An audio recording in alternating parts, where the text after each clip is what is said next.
Ya, saat tahun ajaran baru sudah di depan mata, sementara pandemi belum juga reda, maka sekolah jarak jauh secara daring jadi pilihan. Orang tua pun khawatir akan gangguan kesehatan mata. Lalu bagaimana meminimalisir resiko kesehatan mata anak-anak saat harus mengikuti pelajaran sekolah lewat layar smartphone atau komputer? Berikut laporannya.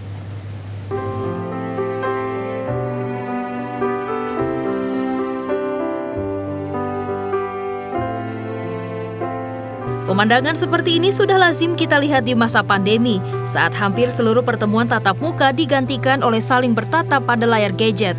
Anak-anak pun melakukan kegiatan belajar mengajar hingga ujian dibantu gawai telepon pintar hingga komputer demi menghindari penularan virus corona.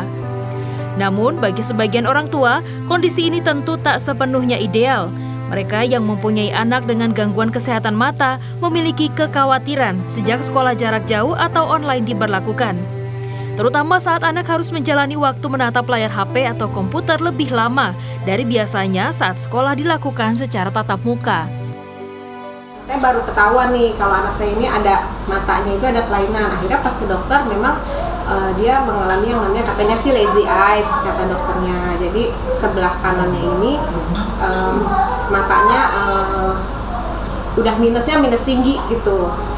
Dan dia tidak bisa menggunakan kacamata.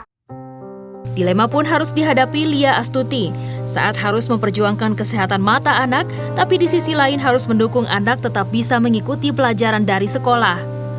Anaknya yang berusia 8 tahun mengalami lazy eye atau dalam istilah kedokteran dikenal dengan amblyopia. Ketika diperiksa, salah satu mata sang anak -7 dan bola matanya mengalami ketidaksinkronan pergerakan, sementara mata kirinya disinyalir sehat. Lia akhirnya meminta pengertian guru-guru agar sang anak tidak mengikuti kelas online, terlebih saat dirinya tak dapat mendampingi karena bekerja. Guru maaf kalau saya kerja, anak saya nggak bisa yang namanya ikut Zoom karena memang saya membatasi anak saya untuk menggunakan gadget kayak gitu. Karena saya terus terang saya takut matanya dia makin parah gitu. Sekolah daring memang bukan tanpa resiko. Selain anak mudah bosan dan tidak bisa bersosialisasi dengan teman, paparan sinar pada layar perangkat elektronik dapat meningkatkan resiko anak menderita rabun atau mata minus. Bagi kondisi mata normal, radiasi dari gadget yang terlalu lama bisa menimbulkan radiasi dan menyebabkan rabun jauh atau miopi. Bila anak memang sudah menggunakan kacamata atau harus menggunakan kacamata, sebaiknya kacamata tetap digunakan saat belajar online atau menggunakan gadget.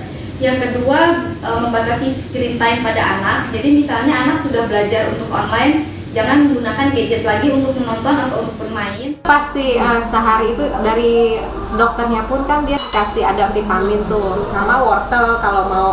Itu saya jadiin cemilan, Mbak. Wortel itu mentah-mentah saya potongin, saya kupasin, anak-anak semuanya pada.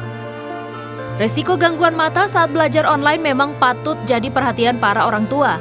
Ada baiknya batasi dengan ketat penggunaan gadget di luar pelajaran sekolah, juga memberi asupan vitamin A yang baik bagi kesehatan mata anak. Karena kesehatan mata sangat penting untuk tumbuh kembang anak. Tim Liputan, Trans 7.